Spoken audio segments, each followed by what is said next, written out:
Chilli powder అన్ని రకాల వంటలకు పచ్చళ్లకు సరైన chilli powder. No colour, no chemicals.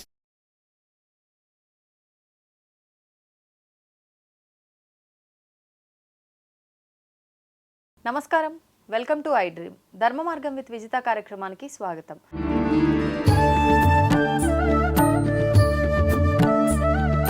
నమస్కారం అండి. శ్రీమాత్రే నమః.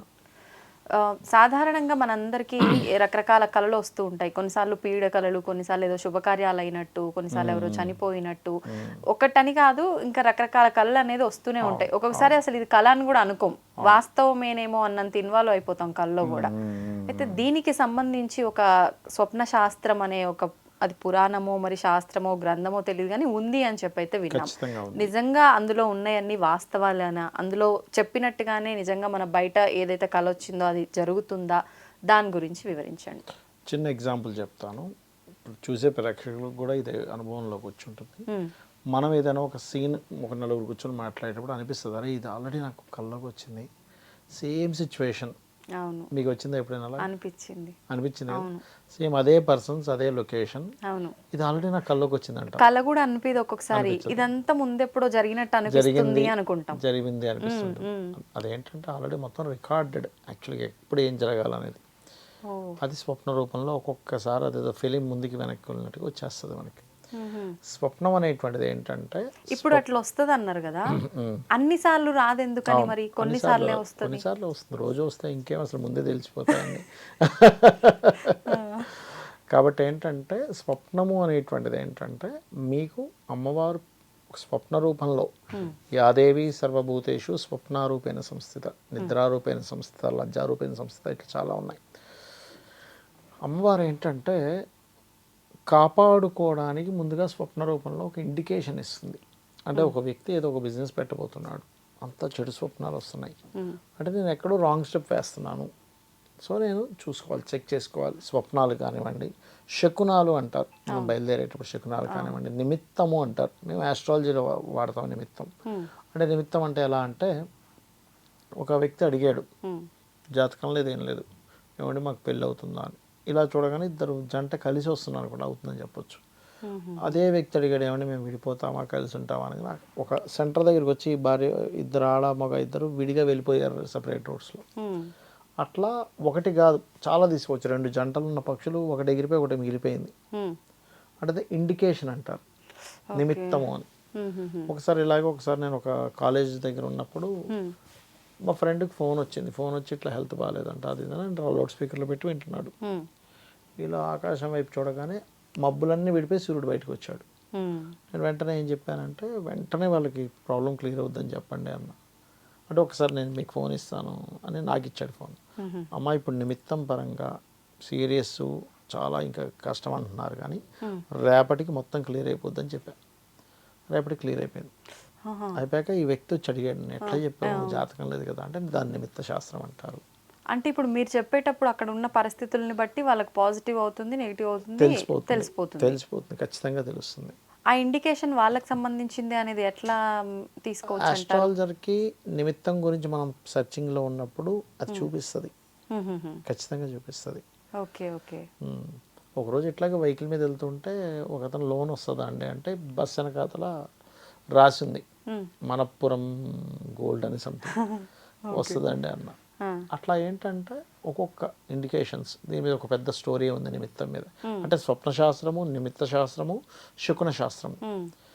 అంటే నిమిత్తాన్ని ఎలా తీసుకోవాలనే దాని మీద చిన్న స్టోరీ ఉంది, చెప్తాను మీకు. ఒకసారి ఒక గురువు గారు వాళ్ళ శిష్యులందరికీ పాఠం చెప్తూ ఉన్నాడు, ఇలాగే జ్యోతిష్యము, నిమిత్తం, వీటి మీద.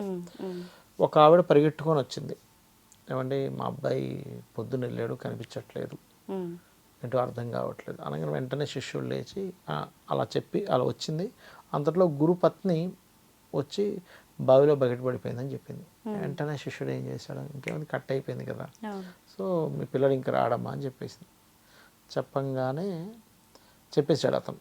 గురువు గారు ఏమన్నట్టు, లేదు లేదు వెంటనే వస్తాడు మీ అబ్బాయి, వెళ్ళండి అనగానే శిష్యుడు అడిగాడు, ఏంటి సార్ మీరు కట్ అయిపోయింది కదా, తాడు బకెట్ కట్ అయిపోయాయి, మరి కట్ అయిపోవాలి కదా అంటే, కాదు water is the moon. Moon అంటే చంద్రుడు, తల్లి కారకుడు. అందులోంచి బకెట్ నుంచి తీస్తున్నటువంటి చిన్న అంటే కొంత వాటర్ ఇది బిడ్డ. ఉమ్. సో మనం వేరు చేస్తుంటే పోయి కలిసింది. కానీ ఇది మామూలుగా అయితే దీన్ని మనం నెగిటివ్ గా తీసుకోవాలి ఫస్ట్ వాళ్ళన్నట్టుగా విడిపోయింది అని. విడిపోయిందని. కానీ ఇక్కడ తల్లి బిడ్డకి సంబంధించింది, అదే భార్యాభర్తకి సంబంధించింది అయితే కట్ అయిపోతుంది తీసుకోవాలి. ఎందుకంటే భార్యాభర్త అనేటువంటిది ఏంటి, ఇద్దరు ఒకరికొకరు సహకరించుకుంటే పని జరుగుతుంది. అవును. అంటే రోప్ అండ్ బకెట్ లాగా. కానీ ఇక్కడ కట్ అయిపోయింది కదా. భార్యాభర్త సంబంధం వస్తే నువ్వు కట్ అవుందని చెప్పాలి. ఇక్కడ తల్లి బిడ్డ కాబట్టి చిన్న వాటర్ అనేది బిడ్డ అనుకో, పెద్ద వాటర్ అనేది తల్లి అనుకో, కట్ అయి కలిసింది కాబట్టి అని చెప్పినప్పుడు నిజంగానే సాయంత్రం కల్లా వస్తాడు అట్లా. అలా ఏంటంటే నిమిత్తము అనేటువంటిది ఉంటుంది.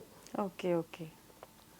ఒకసారి ఇలాగే ఒక జ్యోతిష్కుడు, ఇప్పుడు కాదు నార్త్ సైడ్, వాళ్ళు అడిగాడు ఏమనంటే ఇతను ఏ ఊరికి వెళ్తాడు, ఏ దేశానికి వెళ్తాడని. వెంటనే ఆయన ఏం చేశాడంటే ఆస్ట్రేలియా అని చెప్పాడు. ఆస్ట్రేలియా అట్లా చెప్తాం, అసలు జ్యోతిషాస్త్రం పుట్టినప్పుడు ఆస్ట్రేలియా అనేది లేదు కదా, అంటే అప్పుడు ఈ పేర్లు లేవు, ఎట్లా చెప్పాడు అన్న. నిజంగానే ఆయనకి ఆస్ట్రేలియాకే ఆఫర్ వచ్చింది. ఆయన వచ్చి అడిగాడు, ఎట్లా చెప్పారు మీరు, ఎట్లా చెప్పారు, అందరు అడిగారు. అంటే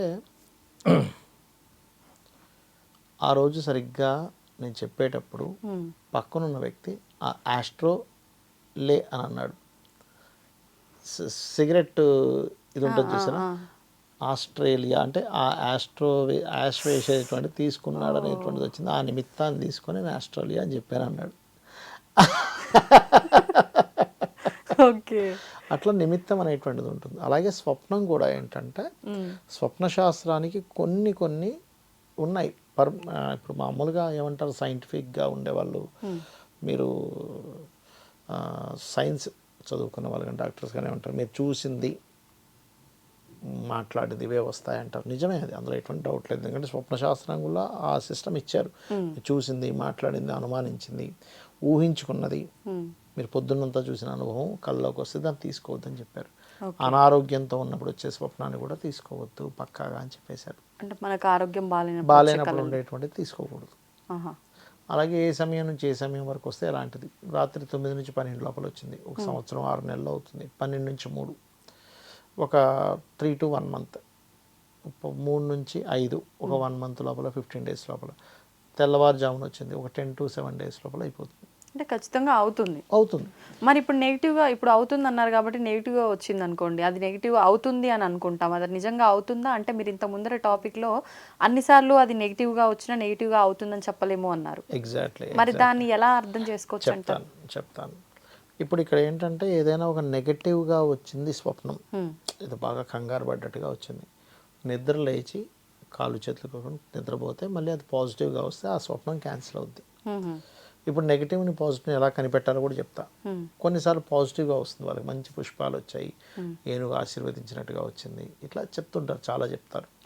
అలా వచ్చినప్పుడు మళ్ళీ నిద్రపోద్దని చెప్పింది, 3కో 4కో వచ్చింది, లేచి చక్కగా స్నానపానాలు చేసుకొని పూజ చేసుకోవాలి. ఎవరికైనా నెగిటివ్గా వచ్చింది చాలామంది తెలియక తెల్లవారుజామున లేచి అందరికీ చెప్పేస్తారు, అలా చెప్పొద్దని చెప్పింది శాస్త్రం. నెగిటివ్గా వస్తే ఫస్ట్ మీరు పొద్దున్నే ఇంట్లో పూజ చేసుకొని ఆలయానికి వెళ్ళి దర్శనం చేసుకొని ఇంటికి వచ్చి మధ్యాహ్నం భోజనం తర్వాత చెప్పాలి. అది రూల్, స్వప్నానికి ఉన్నటువంటి రూల్.